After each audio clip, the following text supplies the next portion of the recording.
Hej folk, nu gider jeg sgu ikke at være i Danmark mere. Nu skrubber jeg sgu af.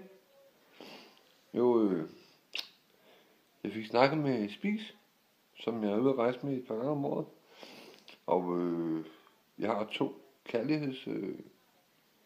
lande og byer.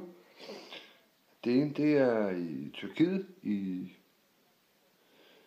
Bodrum, hovedbyen Bodrum, og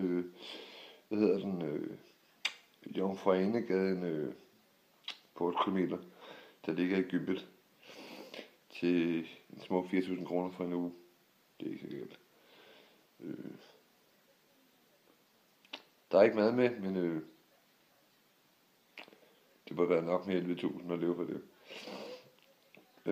Der er et andet sted, der er på Kos, der hedder Kibbutz Villas, Hotel Kibbutz Villas, og totalt luksushotel, et resort til 8.000 kroner med alt inklusiv. Alt hvad du kan æde, og træning, dykker og dit og dat, og jeg var der sidste sommer. Det var råt fedt.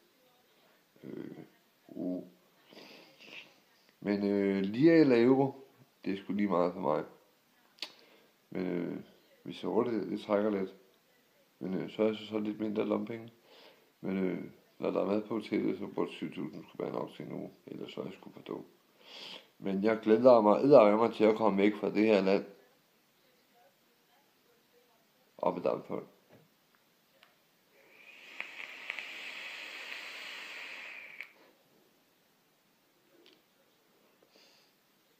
Kom dog med den mail, Spis, i stedet for at være så lang tid om det.